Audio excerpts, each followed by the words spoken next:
Susan. Good morning, brothers and sisters.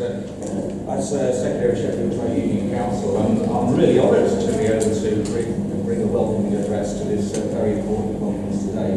Sheffield Trades Council was very much involved with Sheffield Climate Action in the day-to-day arrangements to plan this conference, and in fact we have sponsored the leaflets that we publicised the conference amongst our delegates. And we've tried to use the mobilisation of this conference to raise the whole issue of climate issues, which I have to say is a difficult issue sometimes to raise with trade unionists and families, but we're doing our very best. This is, as you say, Suzanne, a very interesting and important time for us at the moment. I've just come back from CCC Congress this week. I'm very pleased that the PCS union's amendment to my union Unite's motion on productivity investment included a very real commitment to 1 million climate change jobs program, and also a commitment to mobilising the 29th of November global justice celebrations, that we'll be talking about a lot more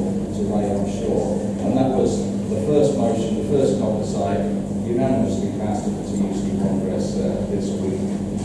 In fact, we have to say climate change is a trade union issue, and nobody's said that with more force, I think, than Sharon Burrow of the International TUC, with a tremendous slogan, "There are no jobs on a dead planet." And it's Sharon Burrow, of course, a really driving force of the ITUC, that ensured we had this marvellous climate jobs conference in Paris this week, bringing together trade unionists involved in that campaign from many, many countries around the world, and environmental activists under one roof to plan for a better future. We've got great people here who went to that conference and bring that message back. And of course this conference falls within that context, really, a national conference here in Britain, part of that process from Paris earlier this week, running through to the mobilisation of the 29th of November, and then of course the fight over what happens at the Paris COP in December.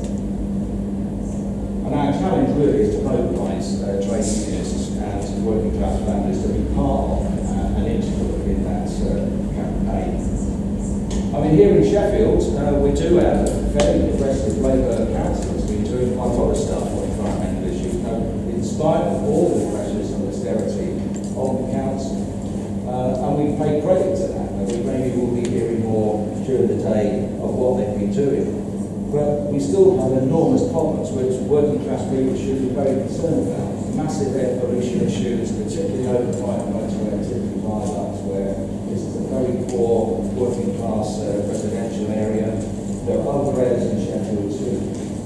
Many poor working class people here suffer fuel poverty of an incredible degree. There's a very, very poor old terrace housing stock here with leaky roofs, no double glazing, and people too poor to put on the heating in winter. Here in Sheffield, we used to have a fantastic publicly owned bus service with the cheapest fares in the country. Privatisation has seen the devastation of our network. And although, as a trade unionist, I try and support the Labour Council here, I have to say we've been very, very vocal in our criticism of the decision by this Labour Council to back the private bus operators in a massive cutback of our bus services starting from the beginning of November, where 1 in 10 buses will be taken off our streets. That's exactly the wrong direction we need to go if we're going to get a city better equipped to deal with climate change and get people out of their cars onto a proper public transport system. Because as trade unionists, we know that the solution for a greener, fairer and safer world is to link our fight against austerity with a progressive left alternative of a public sector-led sustainable growth. In other words, our programme for 1 million climate jobs. What is this about? This is about saying that instead of cutting our deficit by cutting services, by cutting public spending, and all the things that matter for working class people, we should be investing in the future. We should be using the public sector as a motor for growth. But it has to be sustainable growth. We have to link together the environmental and the industrial. And we need to be investing in renewable energy. We need to green our planet.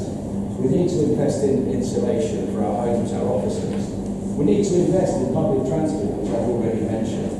Indeed, we need to invest in a whole new generation of council housing that they need to be zero emission to make them fit for the future.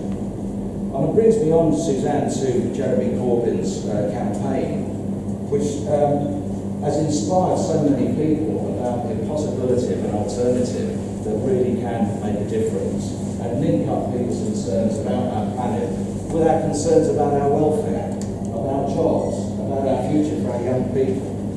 And I'm really delighted that Jeremy Corbyn's environmental programme, his 11-page document, Protecting Our Planet, is actually all about greening our energy and doing it in a very democratic way, which will encourage participation of a wide range of society in that debate.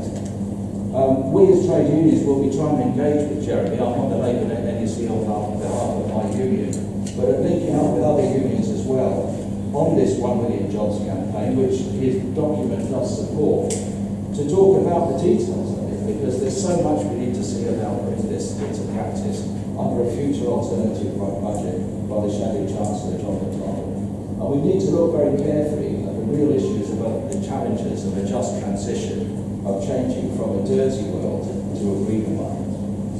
You see, I believe there's a winning formula here to harness that movement, which we've seen develop around Jeremy Corbyn's campaign, but it has been there for some years actually under the surface, and the big campaign the TUC has led against austerity, with over 500,000 people on the streets of London on more than one occasion in the last 5 years.